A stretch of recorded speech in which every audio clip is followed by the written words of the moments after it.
It's been 10 years. It's been 10 years of anguish. It's been 10 years of sadness. It's been 10 years of anger.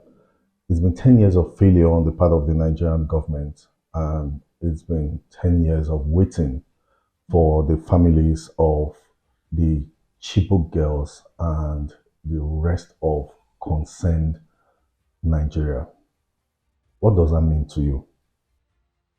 Um, the fact that we're even having to commemorate this day, April 14, 2024, Mm, 10 years since the abduction of the Chibok girls, is a sad reality for me as an individual and for us as a group, as a Bring Back Our Girls group, and generally for Nigerians, especially because if you recall, when the abduction took place, the first few days was a lot of drama.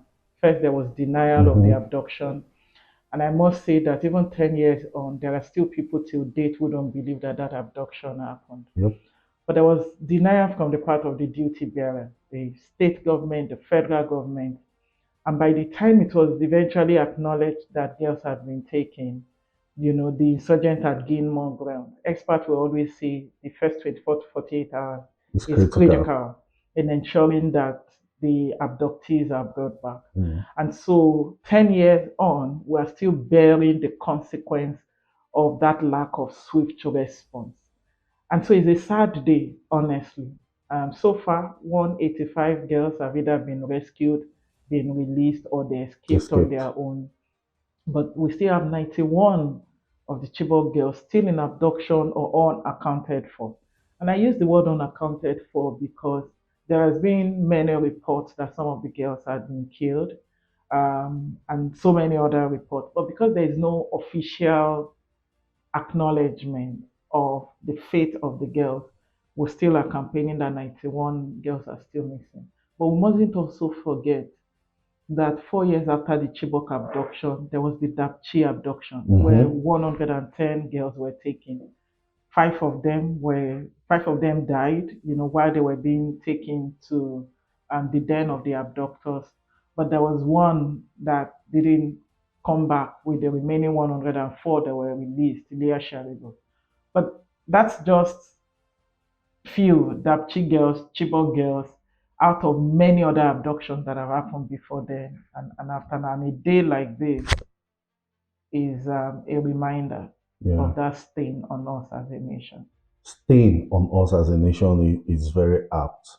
Now, reports said that before the abduction of the Chibok girls, the school had been closed down for 4 weeks because of security threats Yes, and the conditions in the area and yes. all of that. Yet, almost 300 girls were kidnapped and taken away effortlessly, even though there was heightened conditions Mm. in the area. What does that speak to for you? It speaks to the fact that we are not a nation that prioritizes human lives. Before the abduction of the Chibok girls, there were warnings that the girls will be taken. Don't forget that on February 25, 2014, there was the Buninyadi massacre, Mhm. where a lot of boys, tens of boys were killed. And that happened, in Buninyadi. Borno, Yobe, Adamawa are the topmost states when it comes to the abduction, especially at the 18th state. Mhm. Before the abduction of the Chibok girls, there were warnings that um, something would happen. As a matter of fact, the school where the girls were supposed to write their exam was shut down. They were all brought to this school in Chibok to come and write their exams. And so one would expect that first, was it a good time for any exams to take place? Was it even a good time for you to gather girls in the same place when you know that we are dealing with insurgency, where the insurgents are ideologically driven? Boko Haram means that Western education is forbidden. And not just Western education, these people also have the ideology that girls should not go to school. Mhm. And so those conditions, not just even the direct warning, Mhm. those conditions showed that it was not security wise. to keep girls, in a concentrated area Without proper. without proper, adequate, sufficient security. And so for me, it tells us that within the context of security and safety, first, that we are not prioritizing human lives, and second, that we don't take the security of the most vulnerable, we don't take it very serious as a nation. Yeah, so 10 years on, we're on our third president, president number three from 10 years from then. It's still the same story. It's still the same atmosphere. It's still the same cloud hanging over Nigeria. What are we not doing as a people, as a nation, beyond the government of the Federal Republic of Nigeria and beyond the few that are holding forth and keeping this memory alive? What are we not doing as a nation?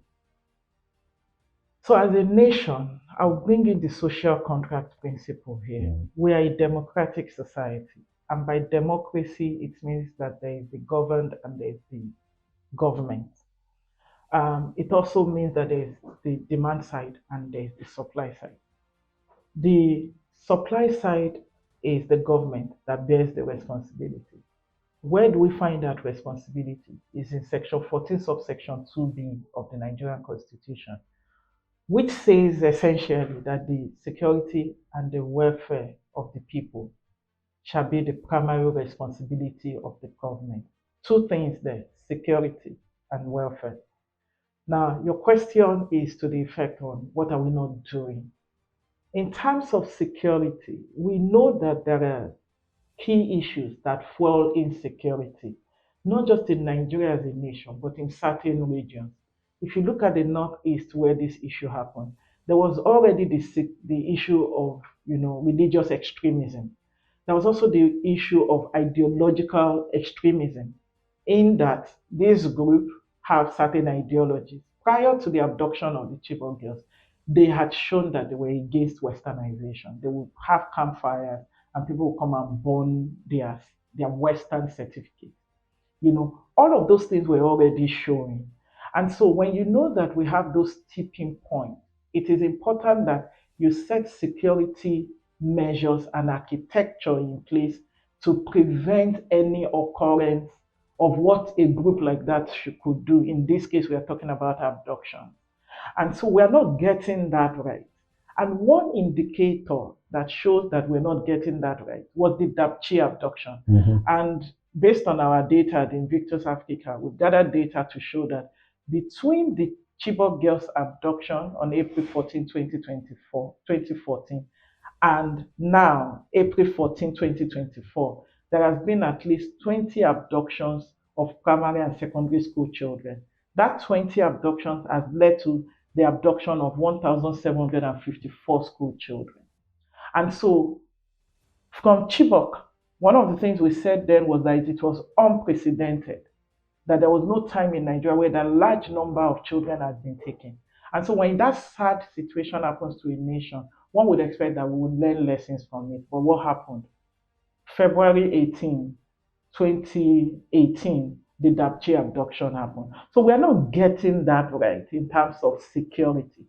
The other link to the issue of security is what the Safe School Declaration and what eventually became the Safe School Initiative was supposed to solve, in that there must be a minimum measure, a minimum standard of security and safety of schools so that we can prevent a reoccurrence of Chibok. It set minimum standard like certain perimeter fencing, certain muster points, certain training of security personnel, whether there should be uniform personnel within the school or outside within the school across certain perimeters, and so many other measures. That set a framework for the security and safety of schools. And we expect that based on that framework, there should be model schools where that framework has been fully adopted. We don't have any right now. But what have we seen? 20 other similar abductions. And when you add the abductions that are taking place in tertiary institutions, you are talking about even way more than. And even on the streets, And even residential on the areas. streets, So we're not getting that right. We're also not getting right security on the basis of our economic reality. Things have become very expensive. And so we don't have as much abduction on the basis of ideological extremism. We also have abductions for ransom. And so we're not getting it right in knowing that school children are being abducted, innocent children are being abducted, and ransom are being paid on for these people. So we're not getting that right. Now, I was answering your question based on the framework of Mm. Section 14, subsection 2, So, and I've talked about the security part, but there is also the safety part, the security and the welfare. There is also the welfare part. We're also not getting welfare right. One of the things that we have talked about in terms of welfare is the welfare of the children that have been brought back. Right now, we don't have any official report from the government as to the welfare of the Chibok girls that are no longer under their care. Welfare includes psychosocial support, rehabilitation, resocialization. A lot of the Chibok girls that came back with children. And so when you have one of the Chibok girls that came back with four children, two among whom were twins. And so we've had that large number of children coming back, but a lot of them were not accepted in their communities. And so there's stigmatization. There are parents, there are Chibok girls who have said that they have to leave their communities because people see them as Boko Haram abductees. So there's mm, that negative appendage on them, which affect their resocialization. mm, And so we're not getting that right. But the last thing I want to say in terms of getting right and under welfare is the parents of the Chibok girls. Between 2014 and now, 48 Chibok girls' parents have died. And thanks to the Murtala Mohammed Foundation for helping to gather this data. 48 have died. But those are the ones that have died. There are also parents who are currently sick. so, I must particularly mention Mr. Adamson, whom has completely gone blind. And those that are dead, those that are sick, are issues related to stress, trauma, psychological trouble, high blood pressure, headaches, things that with proper welfare system that we fail them in security does not mean we should also fail them in welfare. mhm. We fail them in security by allowing their children to be taken. And 10 years on today, 91 of them are not yet back. There are parents who don't know the fate of their children. And so we are still failing them in their welfare. No communication, no adequate care. Mm. So, what are we not getting right? Those two primary responsibilities, security and welfare. All right. So, security and welfare. Yeah, I mean, this situation is very, very sad. Mm. But we are focusing on the Chibok girls. But there are other girls who, Other um, boys and girls. other boys and girls, and even adults too, Mm. who we are gradually almost forgetting, who we have also failed. How are we keeping up with this number? Mm. How are we keeping up with this trend, this event? And by we, I mean the small collective of Nigerians, people like you and your group and everybody who is working in this space to make sure we don't drop the ball on this matter. How are we keeping up with all of this in relation to the work that the government needs Needs to to do? be. Good question. Um, Let me bring in the importance of data in terms of keeping up with what the government is supposed to be doing. If you recall, when the Chibok girls were abducted, there was denial. When it was eventually acknowledged, the Borno State government said that, oh, all of those that have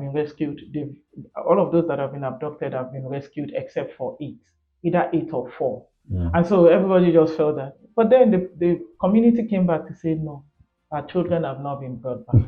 The question then became, how many are there? And so there were conflicting figures. The government at the time was trying to, underrepresent the situation. And so there was direct data collection in Chibok. And so there was documentation of the number of children that were taken. Families came out to say, my child had not been. And so that's how we came up with that 276. Um, Data helps us know the names and the faces of those who have been abducted. And so, in terms of what government is not doing right, if we don't know the number of missing persons, how do you know how many people we are looking for? So one of the things that we were campaigning for was a missing persons register. Nigeria currently does not have one, Very where we sad. have a compendium of the names, portraits, details of missing persons, abducted persons, Next of kin. kidnapped persons, their next of kin. Where were they abducted from? When was the last time we saw them? What do we see on Twitter? People will just put missing persons. So individuals are the ones doing the responsibility of the government. And so missing persons is completely missing. So what we Hmm. did in terms of the Chibok girls and what has helped us to say 276, 57 escaped within the first week. We started campaigning for 219 between 2014 and now. 185 are back. 91 is because there are individuals and organizations who are tracking and collecting this data. I must give credence to Invictus Africa, whom I represent. I must also give credence to SBM Intelligence, Enough is Enough Nigeria, Murtala Mohammed Foundation. There are organizations and individuals who are just using what is available. So in terms of what government is not doing And well, global rights. and global, I'm so sorry, and global rights, and the importance of also what global rights is doing, beyond documentation, is also making sure that we know not just the missing person, but people who are being killed, Hmm. which we are not documenting. And so, for you to know your responsibility, or for you to know what you're supposed to do, if you think it's just one person or nobody, you won't be doing anything. But if data is showing you that thousands of your citizens are missing, then it tells you that you are supposed to take action. So I think that in terms of what government is supposed to be doing, there is that element of a missing persons register, but not just a register that is there, but a register that is available to those who have digital access and those who don't have digital. All right, so I'm going to ask you two questions, but let me ask this one first. There seems to be a deliberate attempt by the government at the federal level and at the state level, Kaduna State, and so on and so forth, to silence those keeping this work alive. There seems to be the very attempt to shield communities away from the spotlight. What is that? I don't even know how to ask the question, but what is that? What's going on? Government won't want to be painted in bad light. And for them, if you know what the problem is, then it means that they are failing in their responsibility. If you look at the civic space, generally, there has been deliberate attempt to shrink the civic space. And I'm usually careful with the word shrink. I believe is to end, literally kill the civic space. Because if you say you are shrinking, it means you are still existing.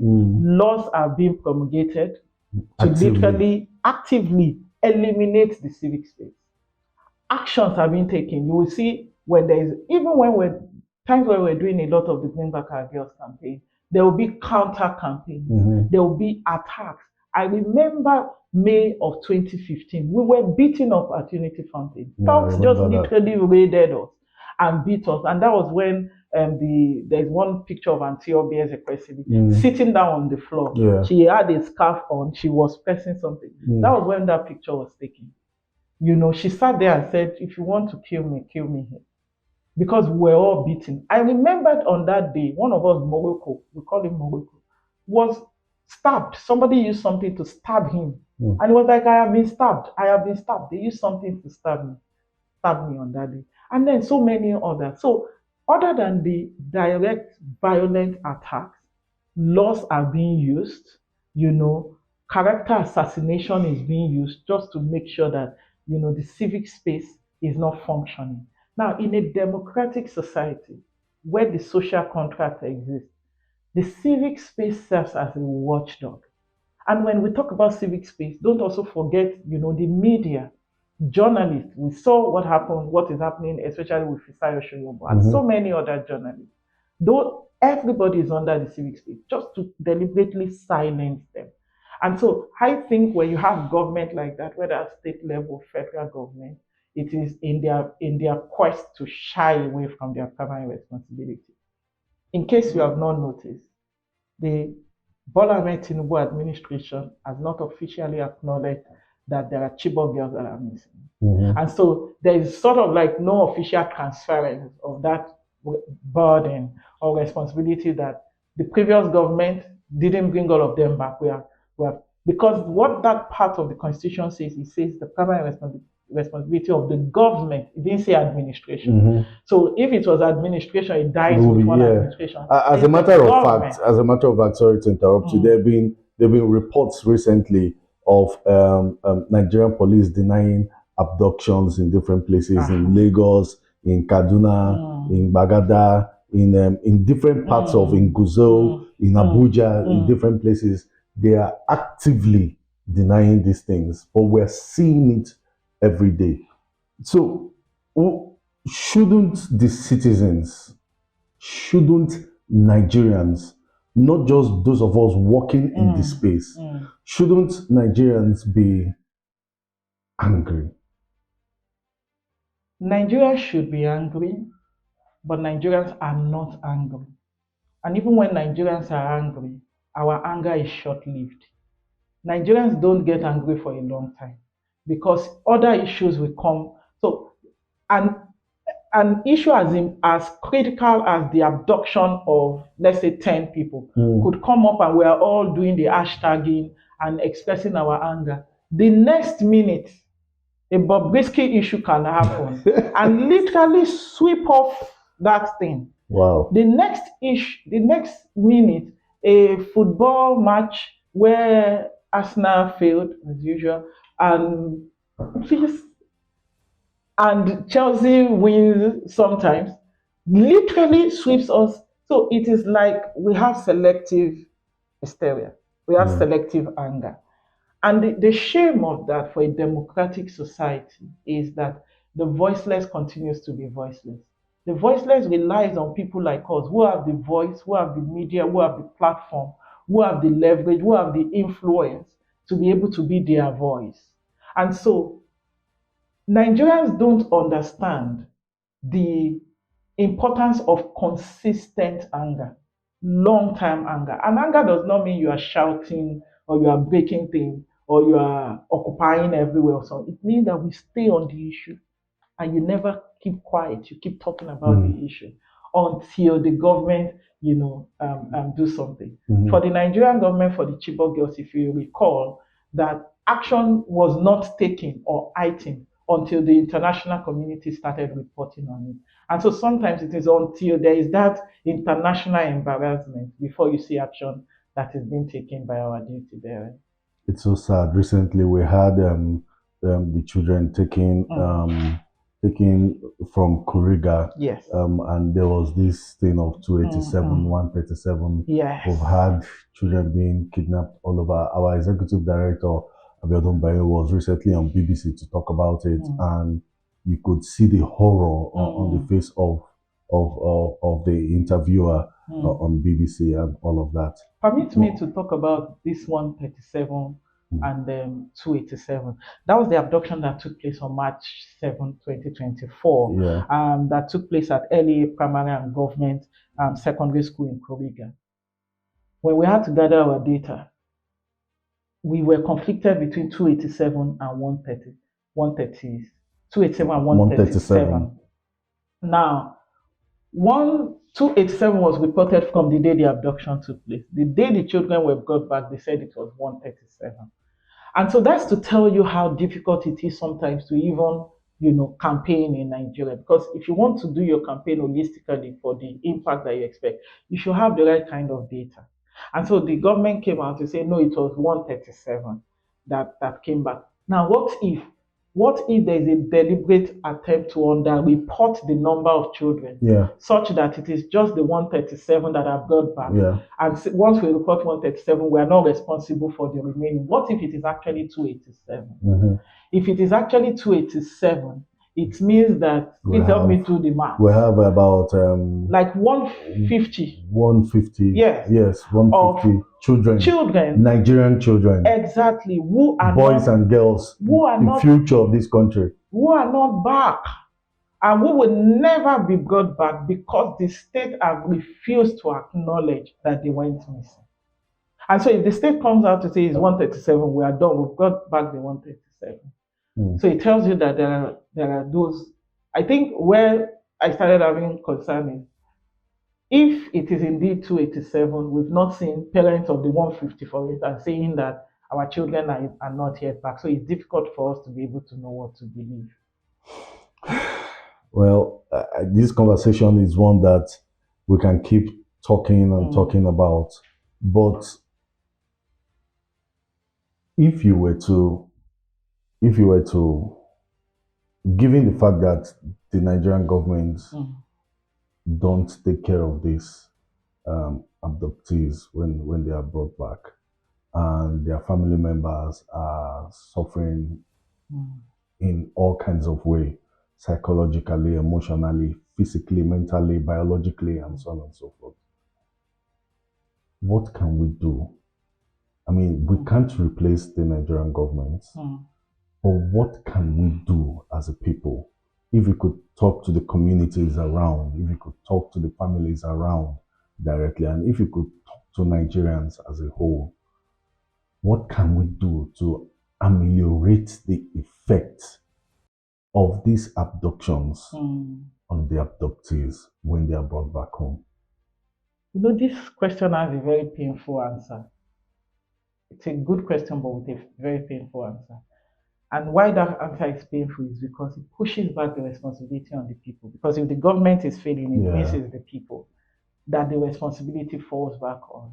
And so first, I must first of all acknowledge the fact that if the people keeps taking up the responsibility of the government, it is the number one indicator of the failure of that particular government. And so what can we do? First, to never keep quiet about it. We must keep using our voices, our platforms, every opportunity we have to talk about not just the abduction, but the welfare of those that have been brought back and the welfare of those that they left behind. But beyond that, also, in terms of what can we do, there are children who have come back and they have not been going to school.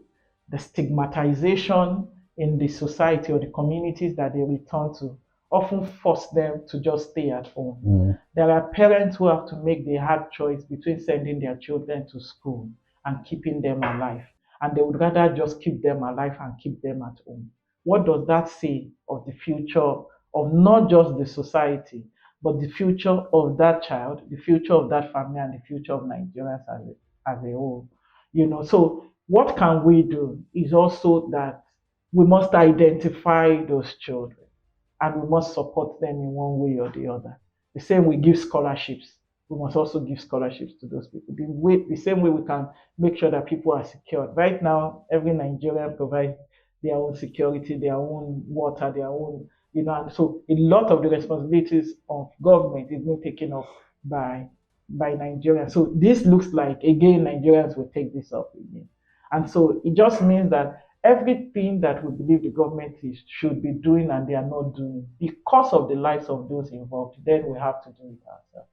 Sadly so. Sadly so. There's so much to talk about, but let's not drag it for so long. Before we can't end this conversation without talking about your August visits to those that summoned you. What was it like for you? My invitation by the Nigerian police, particularly the National Cyber Crime Center of the Nigerian Police Force, was completely unexpected. The Foundation for Investigative Journalism has been doing a lot of work regarding exposing corrupt practices, whether by government or even by private individuals or private establishments.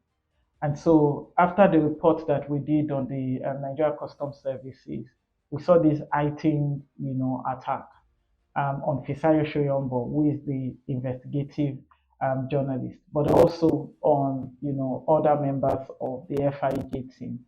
And so I received an invitation from the Nigerian Police Force in my capacity as the board chair of the FIJ. And what was that like? First, it was sad that I was even invited in the first place. Very. I'm a board member. I'm not involved in the day-to-day running. I didn't do the investigative work. Fisayo did it. And so, having been invited and taken in, and then all of those 2 hours plus that I spent there, and eventually being asked to produce Fisayo, it raises the question of, Fisayo is not on the run. It's not like you've invited Fisayo and he said he's not coming, and now you have to go to the board chair. But it's also the sad reality about unveiling or removing the veil in Mm. terms of those behind the board. Mhm. If you go on the FIJ website, we didn't publish details of the board members. And so they boasted about how they went to CAC and collected all our information. And I remember they were showing, Mm. my address, phone number, everything, and all of that. So it's sad. What I say is a deliberate attempt to gag journalism in Nigeria, to say that we don't want you to do this kind of work. And I remember one of the things that was being said, when you collect your information and everything, bring it to us, we'll take it off from there, and all of that. Yes, that should be the responsibility of the police. But based on what we have seen so far, we've not seen much that is being done when such kind of work. I remember they were comparing us with another NGO, and that is what they do. And then when they bring such kind of report, they will settle it amicably. How do you settle a crime amicably? Mm. And so, for me as an individual and as a Nigerian, saying that that was the response of the police was sad.